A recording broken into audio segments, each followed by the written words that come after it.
America is back. President Donald Trump said he's just getting started. That's where we're starting the 7 from the Washington Post. I'm Hannah Jewell. It's Wednesday, March 5th. Let's get you caught up with today's 7 stories. President Trump delivered a record-long speech to Congress last night, and it was a rowdy one. Trump spoke for nearly an hour and 40 minutes, 43 days after his inauguration. His second term so far has been defined by his efforts to overhaul the government and reshape America's relationship with the world. Speaking in the House chamber, flanked by Vice President J.D. Vance and Speaker of the House Mike Johnson, Trump taunted Democrats.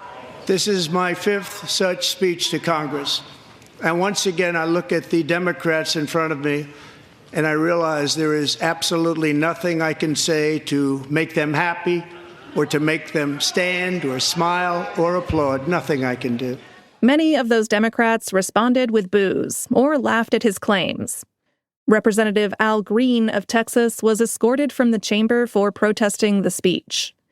In his address, Trump seemed to plead for patience on his new tariffs. More on those later in the podcast. He also boasted about a drop in illegal border crossings and his dismantling of DEI programs. We've ended the tyranny of so-called diversity, equity, and inclusion policies all across the entire federal government and indeed the private sector and our military. And our country will be woke no longer. After the speech, Senator Alyssa Slotkin of Michigan issued the Democrats' official response. She criticized the efforts of Trump's billionaire advisor Elon Musk to shrink the federal workforce. The mindless firing of people who work to protect our nuclear weapons, keep our planes from crashing, and conduct the research that finds the cure for cancer, only to rehire them 2 days later? No CEO in America could do that without being summarily fired.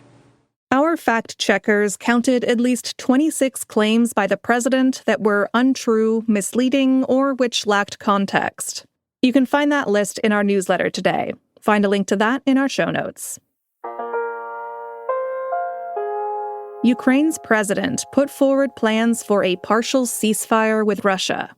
That's number 2.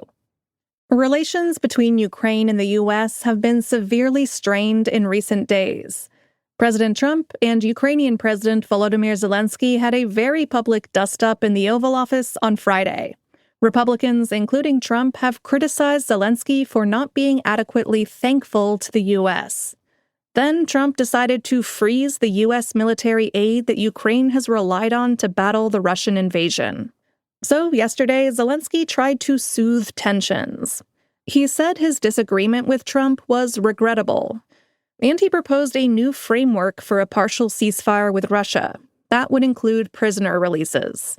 And during his speech last night, Trump did appear willing to patch things up with Zelensky.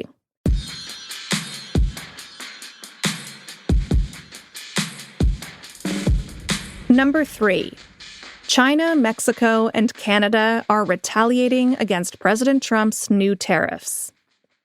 The nation's top trading partners are rolling out levies on a wide range of products that are exported by the U.S.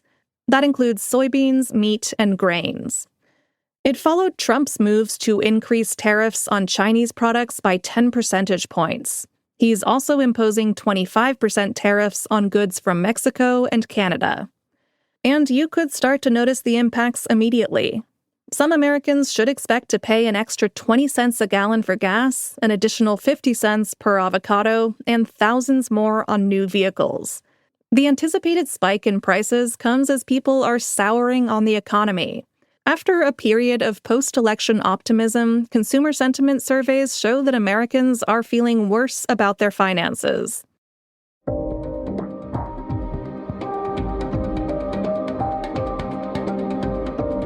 The State Department stopped monitoring global air pollution. That's our 4th story. A State Department program had used sensors to monitor air quality at more than 80 U.S. embassies and consulates around the world. They were mostly in countries where such data was otherwise limited or unreliable. It allowed the U.S. to collect important data about a major global health risk. But that program was halted yesterday. A spokesperson said it was because of budget constraints. It comes as the administration is changing the way the U.S. approaches climate change. Trump officials are weighing whether to repeal a key scientific finding on greenhouse gases. That's known as the endangerment finding from 2009. It concluded that the planet-warming gases pose a threat to public health and welfare. And also yesterday, the Supreme Court struck down certain rules regulating water pollution. You can find a tracker for all of this term's key Supreme Court decisions in our newsletter today. Number 5 today is pretty disturbing. 30 guards at a juvenile hall in Los Angeles were accused of orchestrating gladiator fights. California's Attorney General said yesterday that the guards were charged with child endangerment and abuse, conspiracy, and battery. They had allegedly permitted or encouraged 69 fights between 143 children between July and December 2023. The youth involved in the fights ranged from 12 to 18 years old. All 30 officers listed in the indictment were placed on leave without pay. Los Padrinos Juvenile Hall was already facing criticism from state agencies for staffing issues and unsuitable conditions. Number 6. Paxlovid may not reduce the risk of hospitalization for vaccinated older adults. Paxlovid is Pfizer's 5-day antiviral treatment for COVID. It's been found to reduce symptoms, hospitalizations, and deaths in unvaccinated patients. But a new study suggests it may not be as useful for patients who have been vaccinated. The study looked at the data of patients aged 65 to 74 from 2022. It found that in this group, Paxlovid also didn't reduce the risk of mortality.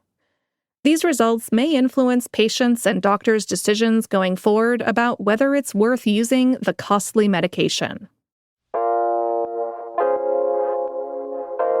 And at number 7, a strawberry that costs $19 keeps selling out in Los Angeles. This strawberry is sold by Erewhon. That's a shrine to wellness-related groceries. The store has a knack for going viral, and its very expensive strawberries imported from Japan are its latest hyped-up product. Each strawberry is sold in an individually packaged plastic container for $19 a pop. Yes, that's $19 for a single strawberry, nestled gently on a foam cushion to protect its delicate, glowing skin. The Post sent a writer to try it out, which sounds like a pretty good gig to me. She said it's good, but very sweet, and its flavor is a little one-note, so probably not worth the price. If you would like to drop $19 on a strawberry anyway, I'd like to congratulate you on your level of disposable income. But as everyone knows, the world's most delicious strawberry is one that you grew yourself. All right, you're all caught up.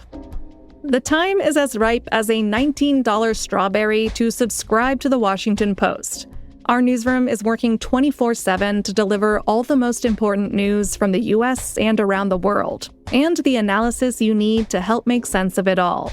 It's a great time to subscribe. Right now, you can get a year's all-access digital subscription for just $40. That's like 2 strawberries. Head over to WashingtonPost.com/subscribe to get the deal. I'm Hannah Jewell. I'll meet you back here tomorrow.